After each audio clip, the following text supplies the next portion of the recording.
नमस्कार। मैं डॉक्टर विनायक प्रसाद, chief operating officer, Jeevan Jyoti hospital. आप सबका स्वागत करता हूं आज इस फेसबुक लाइव पर, जहां पर मेरे साथ हैं हॉस्पिटल के वरिष्ठ medicine specialist doctor Arun Sharma sir. Good uh, afternoon. Uh, आज हमने फेसबुक सेशन, लाइव सेशन पे हमने जो टॉपिक चुना है वो पोस्ट कोविड कंसर्न। सर, इस टॉपिक को चुनने के पीछे एक बड़ा रीज़न ये भी था कि हाल ही में हमने हमारे हॉस्पिटल के रिकवर्ड जो पेशेंट यहाँ से कोविड से रिकवर होके गए, उनका एक व्हाट्सएप ग्रुप हमने बनाया था, जिसमें कि हम पोस्ट कोविड रिकवरी में हम क्या क्या इनिशिएटिव ले रहे हैं, हॉस्पिटल में क्या क्या कर रहे हैं, वो उनको बता रहे हैं हम। तो उसमें काफ़ी सारे क्वेश्चंस ऐसे आई जिसमें मुझे ये लगा कि पेशेंट्स जो हैं वो कोविड से ठीक होने के तकरीबन 1-2 महीने हो चुके हैं अभी भी, मगर तकलीफ में तो है, ये कोई नई बात नहीं है। तो उनके काफ़ी सारे डाउट्स थे जो उन्होंने अलग अलग क्वेश्चन पूछे, जो मैं आपको पूछ पूछ के उस ग्रुप में जवाब देता रहता हूँ। और मुझे लगा कि क्यों ना हम इसको इसको इस एजुकेशन जो हम पेशेंट को जवाब दे रहे हैं उसको और भी तमाम जनता के तक पहुँचाएं, कि लोगों को हो सकता है इस तरह के और भी दूसरे लोग हों जिनको सेम डाउट हो रहे हों। तो सर, जैसे आज सुबह जब हम उठे तो इसी न्यूज़ के साथ कि मिल्खा सिंह जी नहीं रहे, उनको कोविड-19 उनका जो डिटेक्ट हुआ था वो 19 मई को हुआ था, और उसके बाद नेगेटिव वो हुए तकरीबन 26 मई को, और ये देखिए जून आके मतलब 1 महीना है ना, वो रिकवर नहीं कर पाए एंड ही सकम्ब टू द। ऐसा जो प्रोलॉन्ग चल रहा है कि कोविड इन्फेक्शन की रेट तो कम हो गई है, दर तो कम हो गई है, मगर डेथ परसेंटेज कम नहीं हो पा रही। ऐसा क्यों हो रहा है सर? एक्चुअली हुआ क्या है, इस बारी जो इन्फ्लेमेशन थी लंग्स में ना, तो वो काफ़ी ज़्यादा लार्ज स्केल पे थी। लंग्स में काफ़ी ज़्यादा डैमेज हुआ। डैमेज होने की वजह से होता क्या है कि लंग्स में, जैसे बहुत कॉमन वर्ड है कि फाइब्रोसिस क्या है। पोस्ट आज के टाइम पे हर कोई दिमाग में रहता है कि व्हाट इज़ फाइब्रोसिस, क्योंकि टॉपिक चलता रहता है। फाइब्रोसिस में कोई भी चीज़, जैसे कभी जैसे सूजन हुई, सूजन के बाद एक सिकुड़ जाती है कोई भी चीज़ ना। तो जैसे समझ लें लंग्स जैसे इस तरह अगर एक्सपेंड कर रहा है, तो अब ये नॉर्मली एक्सपेंड कर रहा है, अब ये सिकुड़ गया तो ये इतनी फ्रीली मूवमेंट नहीं कर पाता। तो जब मूवमेंट नहीं कर पाता, वो जो सेल्स हैं जो डैमेज हुए, वो जो कुछ एल्वोलाई हैं, जो अंदर का जो टिश्यू है, जब वो फाइब्रोस हो जाता है, तो ऑक्सीजन का जो लेवल है वो नहीं पूरा जाता है। और उसके कारण, क्योंकि ऑक्सीजन की कमी के कारण सारे ऑर्गन्स पे दबाव आता है। तो और ऐसा नहीं है कि क्योंकि वायरस का हमने यही देखा कि सारे के सारे खाली हार्ट, मतलब जो main focus was on lungs, कि भाई फेफड़ों में दिक्कत है, वो क्योंकि वो दिख रहा था। बट क्योंकि इन्फ्लेमेशन पूरी हर जगह ही था, तो सबसे ज़्यादा आप ये देखें कि प्रॉब्लम्स क्या आई। एक तो थकान। हर कोई कंप्लेन करता है कि इस बारी जो जिन लोगों को हुआ, कि इतने मतलब शरीर ऐसा लगता है कि बिल्कुल उसके अंदर एनर्जी नहीं है। सही है। नंबर दो, क्या आया कि भाई सांस लेने में नेचुरली लंग्स की वजह से दिक्कत। तीसरा, हार्ट की, क्योंकि इन्फ्लेमेशन लंग में थी, लंग की वजह से हार्ट और लंग दोनों जुड़े हुए हैं। अब जब लंग्स ज़्यादा स्टिफ होंगे तो हार्ट को बहुत ज़्यादा कंपैरेटिवली पुश करने के लिए, ब्लड पुश करने के लिए ज़्यादा प्रेशर क्रिएट करना पड़ेगा। तो हार्ट जितना लंग पे भी स्ट्रेस था, हार्ट पे भी उतना ही स्ट्रेस था। तो इस बारी जैसे जो हुआ क्या कि पोस्ट, जैसे उसके टाइम भी कार्डियो पल्मोनरी अरेस्ट काफ़ी कॉमन हुए। वो अब भी बाद में जो ये जो जैसे मिल्खा सिंह जी की बात कर रहे हैं, तो मोस्ट प्रोबेबली जो हो क्या रहा है कि जो हार्ट जब तक अपना काम कर पा रहा है, बट वन फाइन डे वो भी बिल्कुल हाथ खड़े कर देता है कि नहीं, नाउ इट्स ओवर। तो कार्डियो पल्मोनरी अरेस्ट इस बारी they are very very common. तीसरा, क्योंकि वही जैसे हम हार्ट की बात की, वैसे वैसे ही ब्रेन पे भी इफ़ेक्ट आता है। ब्रेन में फॉरगेटफुलनेस, एक याद, थोड़ा थोड़ा सा ब्रेन फॉगिंग, कुछ याद नहीं हो रहा है, ऐसा लग रहा है बिल्कुल चीज़ें हो रही है। यही सारा के सारा जो मसल्स में भी दिक्कत है, जो फटीक रहती है ना। क्योंकि एक तो स्टेरॉइड्स देने भी ज़रूरी थे, बट उनका भी अपना मसल्स पे और हर चीज़ पे साइड इफ़ेक्ट्स हुए। बहुत लोगों की ब्लड शुगर बढ़ गई, ब्लड प्रेशर राइज हो गया। तो इस बारी it was uh it was affecting all the organs. Sir, इस बार हमने ये देखा कि COVID was rather infamous because of unpredictability, कि हम प्रेडिक्ट नहीं कर पा रहे थे उसकी जो कोर्स ऑफ डिजीज, किसी भी डिजीज का जो कोर्स होता है, जब डॉक्टर एक प्रेडिक्टेबल होता है तो उस मुताबिक वो स्टेजिंग एंड उसकी प्रॉपर ट्रीटमेंट इंटरवेंशन को अच्छी तरह से वो बता पाते हैं। शुरुआत हुई, हम तकरीबन 3 हफ्ते 4 हफ्ते मान रहे थे कि जो 3 हफ्ते 4 हफ्ते निकाल देगा वो ठीक हो जाएगा, वो अनप्रिडिक्टेबल और भी ज़्यादा होता चला गया।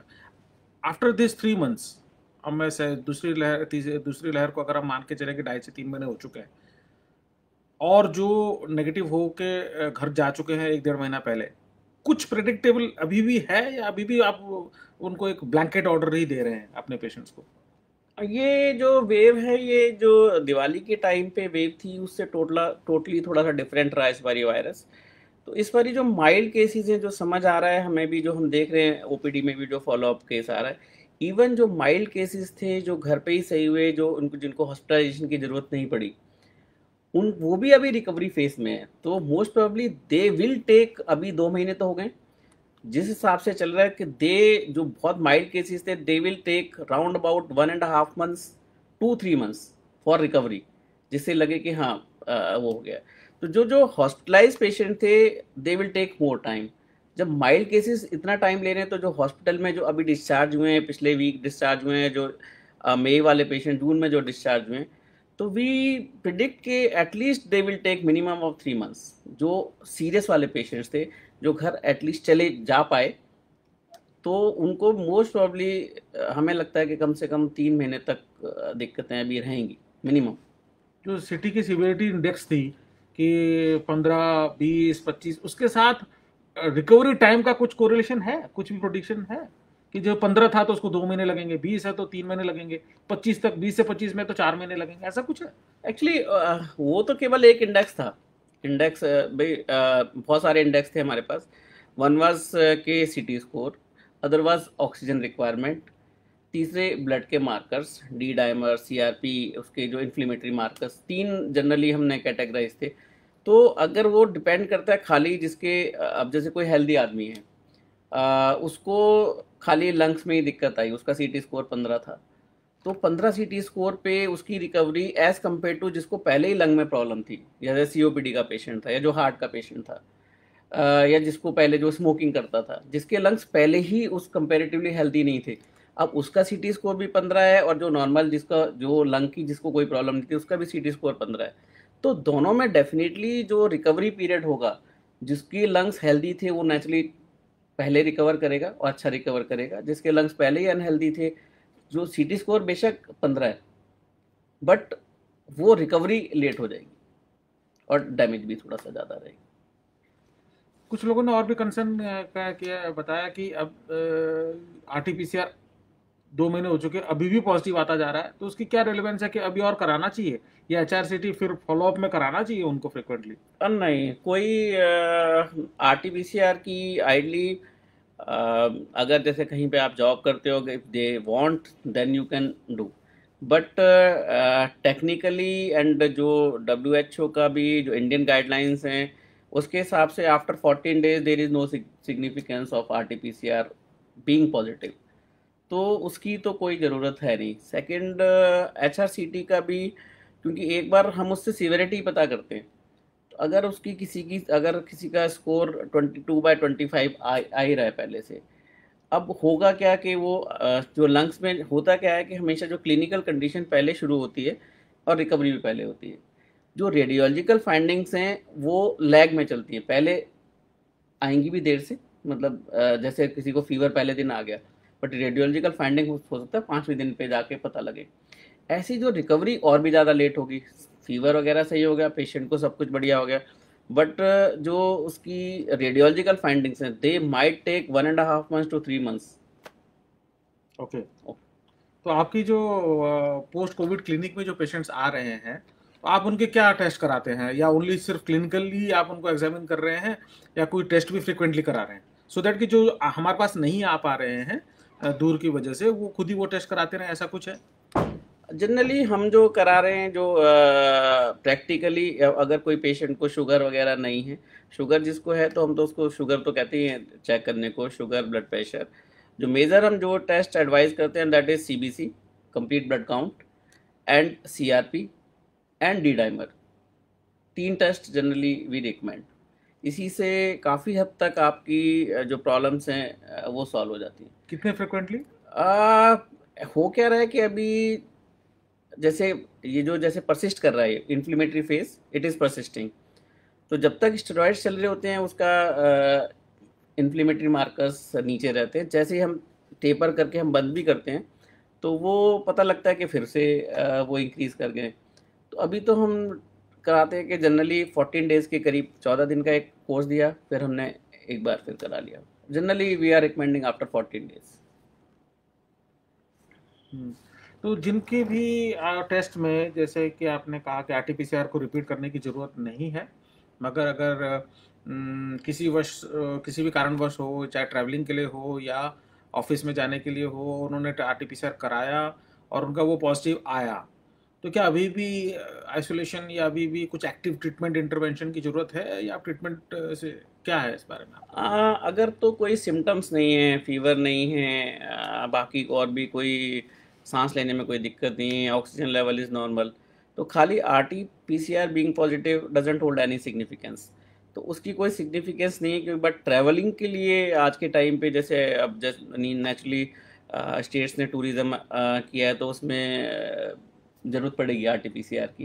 कुछ स्टेट्स ने उसको एबॉलिश किया, कुछ स्टेट्स अभी भी दे आर रिकमेंडिंग कि हमें लास्ट 72 आवर्स की कोविड नेगेटिव रिपोर्ट चाहिए। तो अब ये भी हो सकता है कि जिनको हो चुका है उनकी तो चांसेस हैं कि नहीं आएगा, बट फ्रेश केसेस के लिए भी मतलब यू वी नेवर नो। अभी वायरस तो हवा में है ही है अभी तो जिसको अगर सिम्टम्स लग रहे हैं या स्टेट्स में हैं वो तो रिकमेंडेड है ही। यानी कि वो जानने की जरूरत नहीं है कि जो हो सकता है कि वो डेड पार्टिकल्स को आर्टिफिशियल पिक कर रहा है जिसकी वजह से पॉजिटिव आ रहा है, वो है, या फ्रेश इन्फेक्शन है। हाँ, फ्रेश इन्फेक्शन होगा तो उसमें सिम्टम्स सिम्टम्स आएंगे। आएंगे। और जिसको कोविड हो चुका है, हम्म जिसको कोविड हो चुका है, अगर उसको 14 दिन हो गए हैं, उसके लिए आरटीपीसीआर की कोई सिग्निफिकेंस नहीं।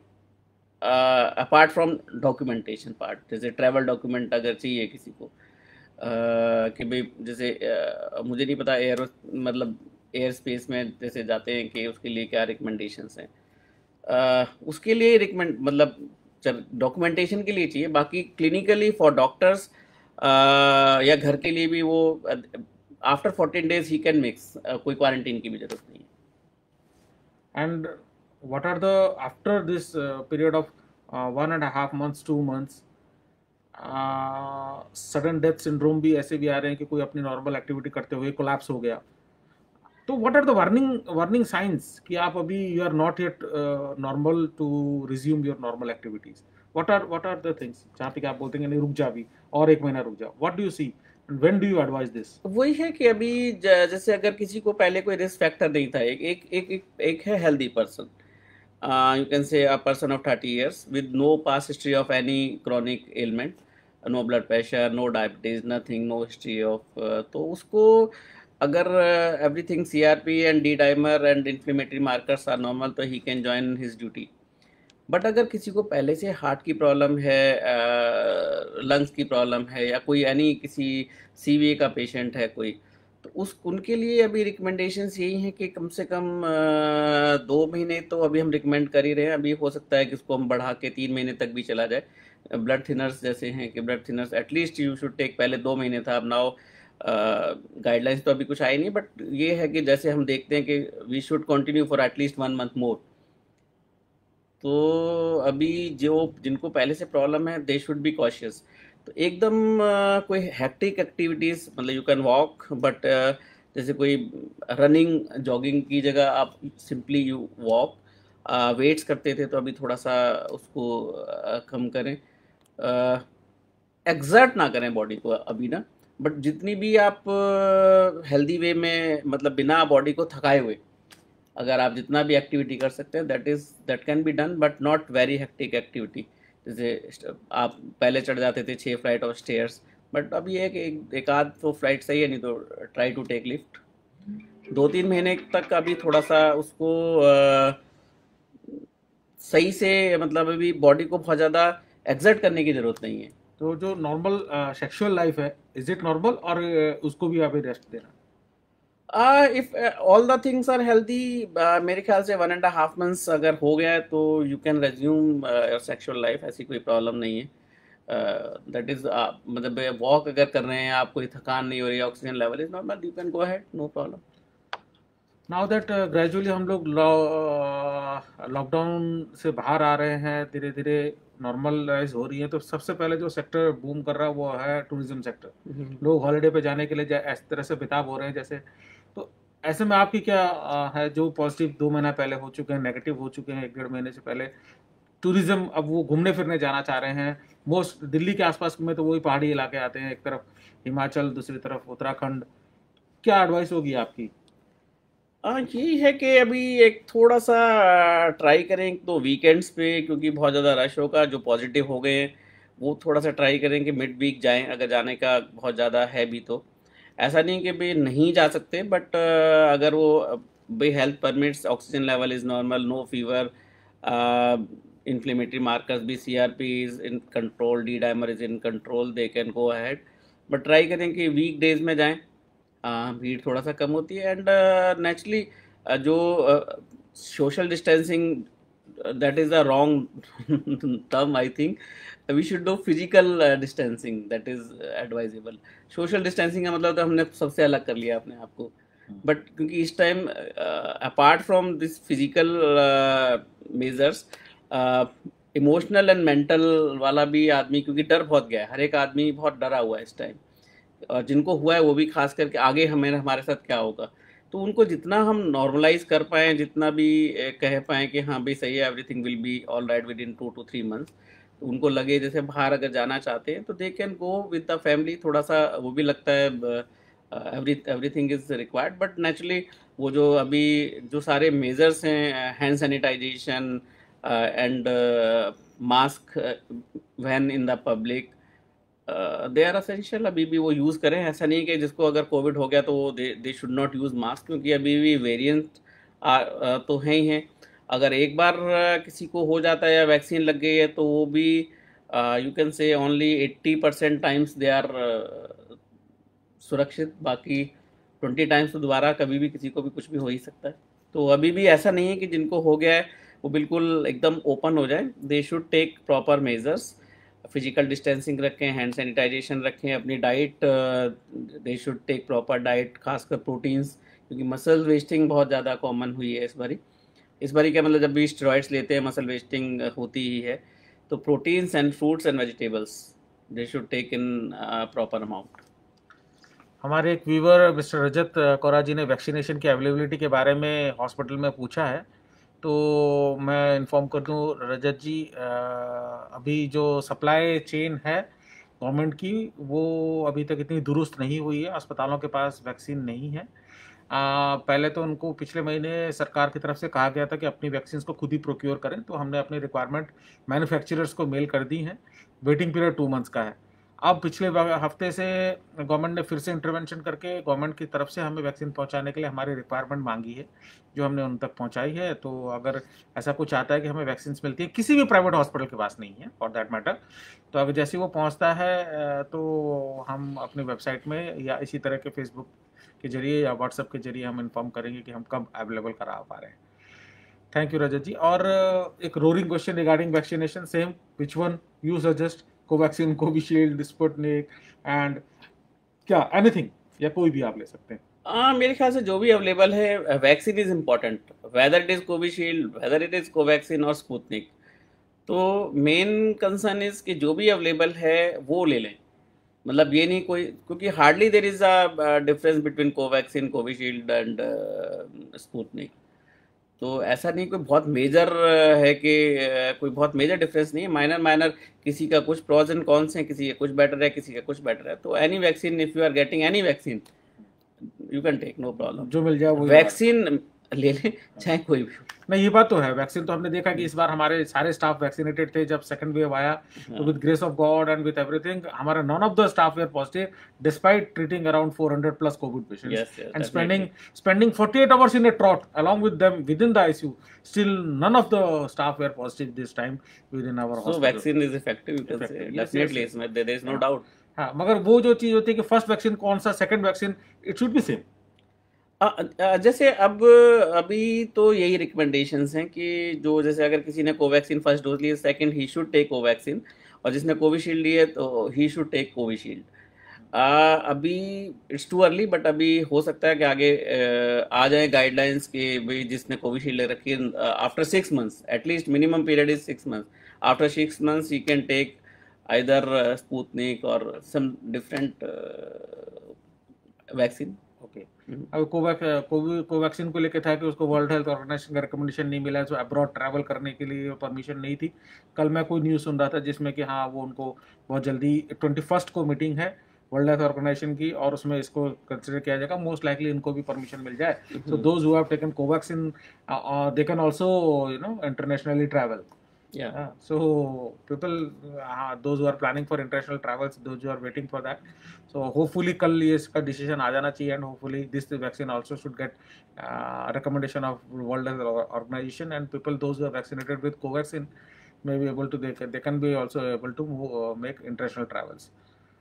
And yes, thank you Arun sir, आपके जरिए ये सारे सवाल जो हमारे व्यूवर्स ने हमें पूछे थे over the period of last 1 week और सो, काफ़ी सारी चीज़ों को हमने कवर किया। एंड आगे भी जैसा जो भी आता रहता है, मैं व्यूअर्स को बताना चाहता हूँ कि अगर ऐसे क्वेश्चन हम तक पहुँचाई जाती हैं तो मैं सर से डिस्कशन करते हुए ही एक्सपर्ट ओपिनियन ही मैं उस ग्रुप में पोस्ट करता हूँ, या आप लोगों तक पहुँचाने की कोशिश करते हैं हम लोग।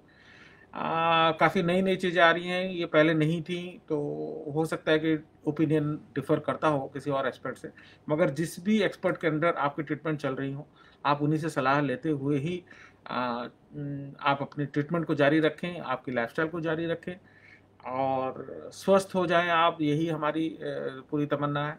और भगवान आपको ठीक ठाक रखे, स्वस्थ रखे, आप अपना हेल्दी लाइफ लीड करें, and keep your self safe, and बचे रहें आप सभी, यही आपके लंबी जिंदगी की कामना करते हैं। Doctor Arun sir, thank you for being with us.